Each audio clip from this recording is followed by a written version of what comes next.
हे डरना मत, डरना मत कि इष्ट देव को ये पसंद, क्या पसंद है? अनन्य चिंतन। धन का आश्रय भी नहीं होना चाहिए। सुनेरी मैंने निर्बल के बलराम, अपबल तपबल और बाहुबल, चौथो बल है दाम।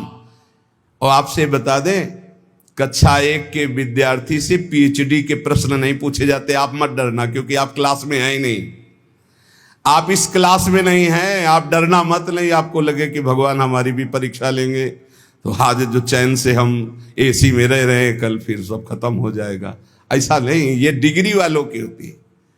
अपने लोग वो पार्टी छुइया वाले पहले क्लास वाले हैं, खूब टॉफी मिलेगी और आराम से पढ़ने को। यहाँ परीक्षा नहीं होती है। यहाँ 2-4 क्लास तो ऐसे ही बढ़ा दिए जाते हैं। जब डिग्री आती है तब वहां परीक्षा होती है, इस बात की कि अब तुम्हारी स्थिति क्या है।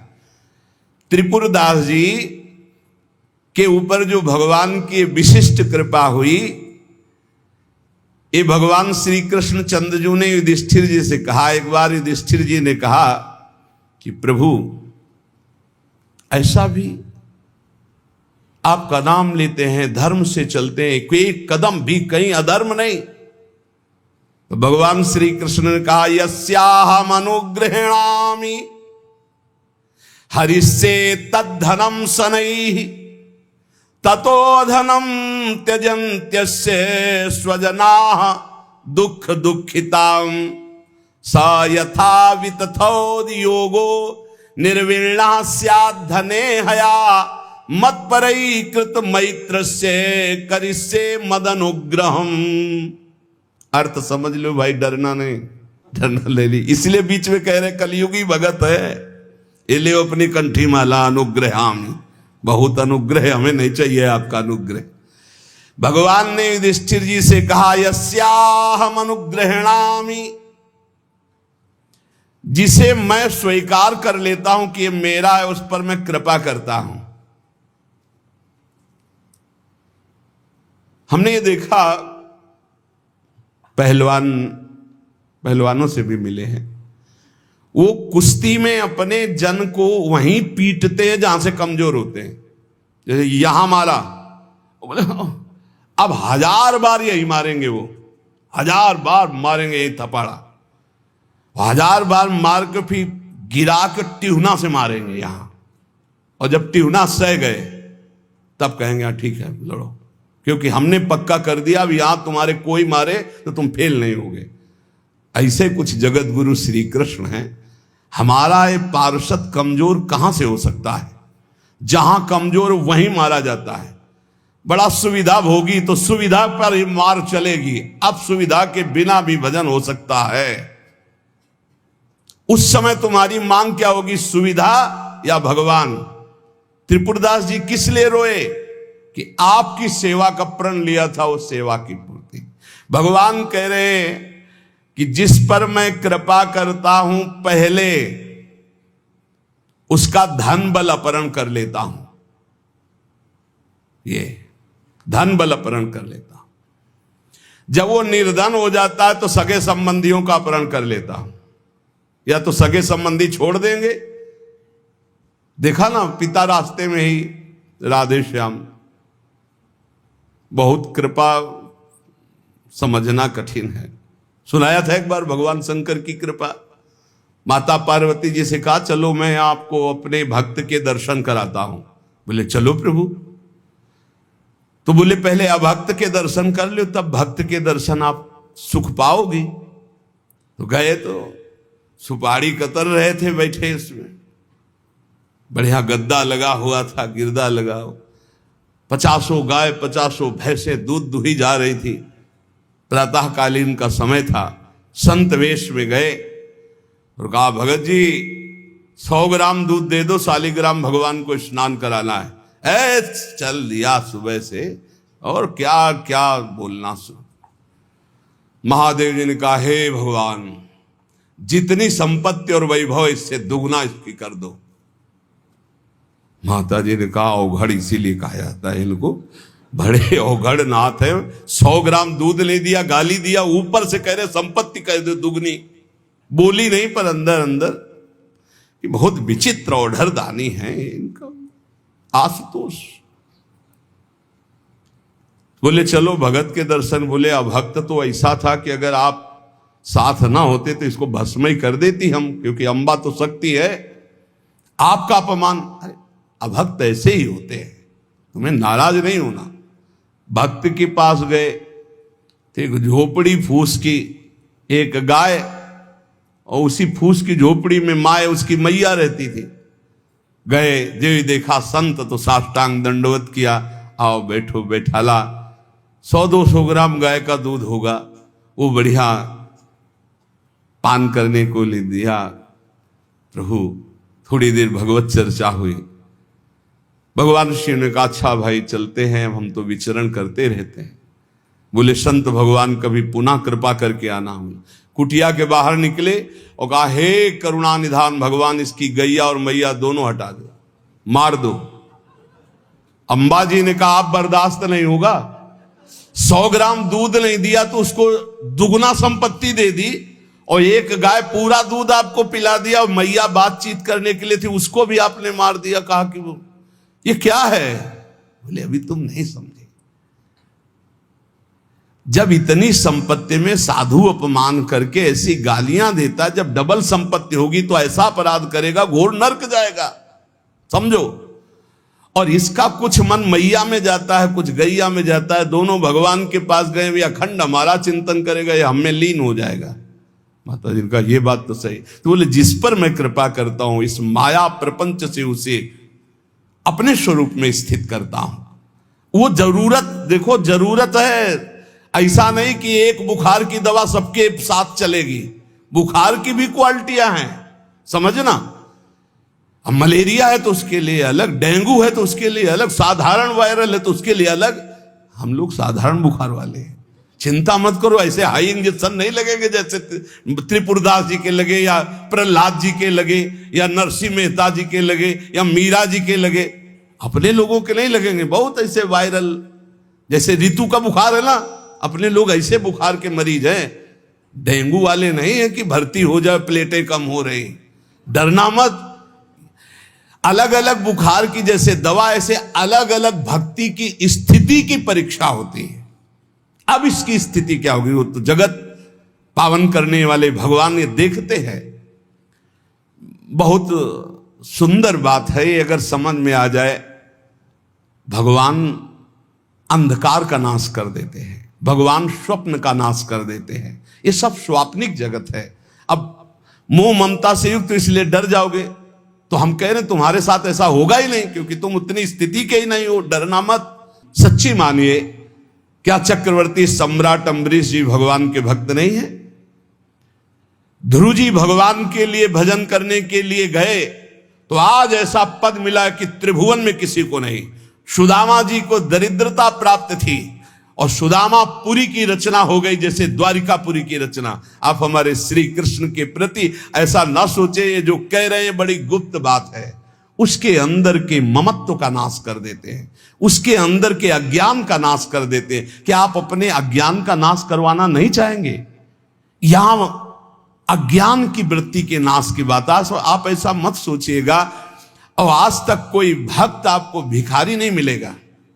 आप ध्यान दीजिएगा, पुरुष से लेकर के जहां दृष्टि डालिए, जहां भक्तों को, आपके 4 घर में लोग होते हैं, उनके भोजन की व्यवस्था में आप चिंतित रहते हैं, समझ रहे? जब हम मांग के खाते थे तो भूखे रह जाते थे, और जब भरोसे पे हैं तो 300-400 लोगों का बाल भोग, राज भोग और शयन भोग अपने आप हमारे प्रभु पूरा करते। तो हरिष्य तद धनम। तुम्हारा घर कितना बड़ा है, हमारे घर में कितने बैठे हो देख लो। घबराना मत, इसलिए हम कह रहे, डरना मत अब इसीलिए कह रहे। नहीं तो आपको लगेगा भगवान कह रहे यस्याम अनुग्रहणामि हरिष्ये तद धनम, ये धन ही हर जाएगा तो अब हमारे भक्ति का मतलब क्या रहेगा? नहीं, इसका मतलब है अज्ञान का नाश हो जाना, तम का नाश हो जाना, माया मोह का नाश हो जाना। क्या आप दुख का नाश नहीं करवाना चाहेंगे? ये भक्ति दुख का नाश करके सर्वतो भावेन महासुख प्रदान करने के लिए है। ततो धनम त्यजन्त्यस्य स्वजनाहा दुख दुखितम, भगवान कह रहे हैं। फिर उसके परिवार वाले उससे प्यार नहीं करते। क्या झूठे प्यार में फंसे रहकर जिंदगी गंवाना चाहोगे?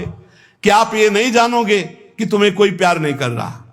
क्यों झूठ में जीवन व्यतीत करना चाहते हो? सच्ची कोई प्यार नहीं कर रहा, कोई प्यार नहीं। अपने सुख के लिए प्यार कर रहा है, कोई तुम्हें प्यार नहीं कर रहा। तो भगवान कह रहे हैं मैं परिवार से भी उदासी पैदा, कोई उसको प्यार नहीं करता। असलियत में आ गई बात कि कोई प्यार नहीं करता। फिर कह रहे हैं कि जब वो व्याकुल चित्त हो जाता है, कोई उसे प्यार नहीं करता, ऐसा लगता है सब मुझे छोड़ दिए, तब मैं एक रास्ता देता हूं अपने भगवत प्रेमी महात्मा का। वो विशुद्ध संत से मिलता है, और जब संत से मिलता है तब मैं उसे अपनी कृपा से ऐसा सराबोर कर देता हूं, अनुग्रह की वर्षा कर देता हूं, और वो मेरे में डूब जाता है। महाभागवत जन्म जन्मांतर के पापों का नाश करके महान सुख की प्राप्ति, ये है रहस्य हमारे प्रभु का, जो भक्तों के जीवन में जगह जगह पर दुख दिखाई देता है। वो हर मोड़ में ईंट खड़ी कर देते हैं, इधर चल सीधे। ये इतना फिसड्डी मन है कि अगर वो कृपा न करे तो माया में फंसा रहे, पर वो ऐसे ईंट रखते चले जाते, निकल मेरी तरफ बढ़कर आ जा। प्रेम शब्द ये संसार में सार्थक नहीं है, धोखा है। यहां संसार में कोई किसी से प्रेम नहीं करता, कोई नहीं करता। अपने स्वार्थ की पूर्ति के लिए ही यहां प्रेम शब्द का प्रयोग किया जाता है। प्रेम केवल केवल सच्चिदानंद से होता है, क्योंकि प्रेम कामना रहितम, प्रेम में कामना नहीं होती, और यहां बिना कामना के प्रेम नहीं होता, इसलिए वो प्रेम नहीं है। वो राग है, वो मोह है, वो आसक्ति है, वो काम है, प्रेम नहीं है। प्रेम सच्चिदानंद में होता है, क्योंकि प्रेम सूक्ष्मतरम, और यहां स्थूल शरीर को लेकर प्रेम किया जाता है। स्थूल शरीर को लेकर, जो स्थूल को लेकर किया जाता है वो राग होता है, प्रेम नहीं होता। जो कामना को लेकर किया जाता है वो राग होता है, प्रेम नहीं होता है। और ये क्रिया स्वरूप है, और प्रेम अनुभव स्वरूप है। प्रेम अनुभव स्वरूपम, और ये क्रिया स्वरूप है। इसमें क्रियाएं होती हैं, तो ये क्रियाएं मोहाशक्ति से होती हैं। प्रेम अनुभव स्वरूपम, हृदय का विषय, अनिर्वचनीयम, इसमें वचन बोलते हैं। जहां एक दूसरे के प्रति मैं तुम्हें बहुत प्यार करता हूं, क्यों? उसको प्रभावित करके अपनी वासना की पूर्ति करना है। इसलिए चाहे कोई वासना हो, कोई स्वार्थ हो, कोई किसी से मित्रता करता है तो बीच में गंदगी होती है, निज सुख गंदगी होती है।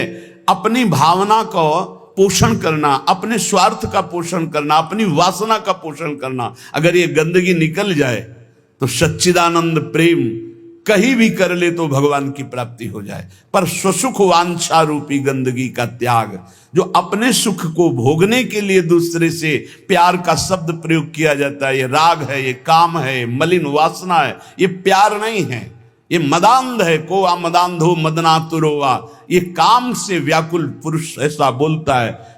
अपनी कामना की पूर्ति, काम का तात्पर्य केवल एक जनेन्द्रीय जन्य नहीं है, हर इंद्रिय की कामना से युक्त होकर जो किसी से बोला जाता है मैं तुम्हें बहुत प्यार करता हूं, ये केवल वासना का केवल सूचक है। क्योंकि अनिर्वचनीयम प्रेम स्वरूपम, प्रेम कभी कहा नहीं जा सकता कि मैं तुम्हें बहुत प्यार करता हूं। इसलिए प्रेम सार्थक होता है सच्चिदानंद भगवान में। प्रेम शब्द केवल लगता है भगवान में, और यहां जो भी होता है वो राग होता है, काम होता है, आसक्ति होती है, मोह होता है। प्रेम शब्द श्री भगवान में सार्थक होता है, समझ लीजिए। जहां भी प्रेम कोई कहे कि हम आपसे प्रेम करते, तो समझ लेना बहुत कोई न कोई स्वार्थ बुद्धि है, कोई न कोई वासना बुद्धि है, कोई न कोई अपने सुख की बात ये देख रहा है मेरे में, इसलिए कह रहा है मैं तुम्हें बहुत प्यार करता हूं। प्रेम विशुद्ध होता है, कामना मलिन होती है। प्रेम निस्वार्थ होता है और कामना स्वार्थ युक्त होती है। यहां कौन निस्वार्थ प्रेम करता है? यहां कौन विशुद्ध प्रेम करता है?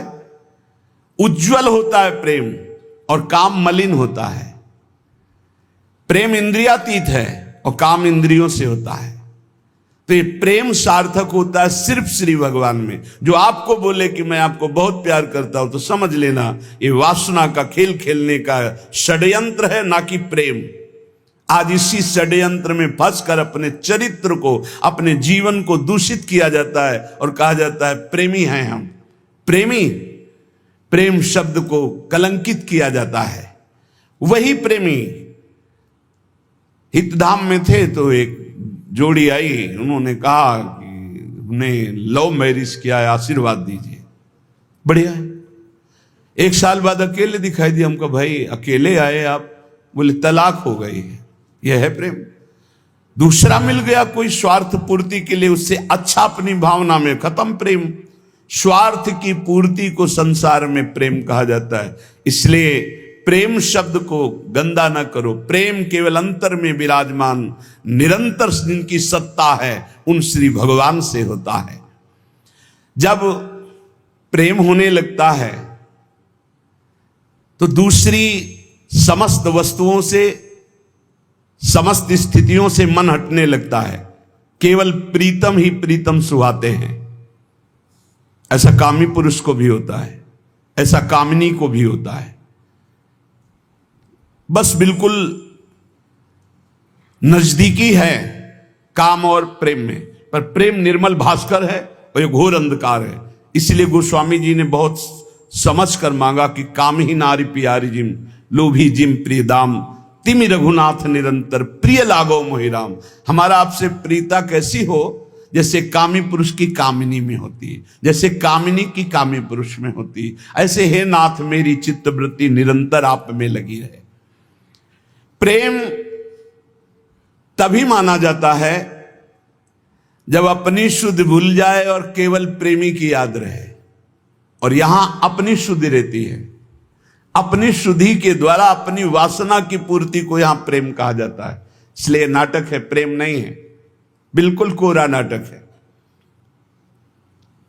बहुत विचित्र विचित्र गति, बहुत विचित्र गति। प्रेम उसे कि हम आपसे प्यार करते हैं, यदि आप वहां सुखी हो तो जाओ, भगवान तुम्हें सदैव सुखी रखें, कभी तुम हमारी तरफ मुड़कर मत देखना, तुम आनंदित रहो, तुम सुखी रहो, आनंदित रहो। प्रेम का स्वरूप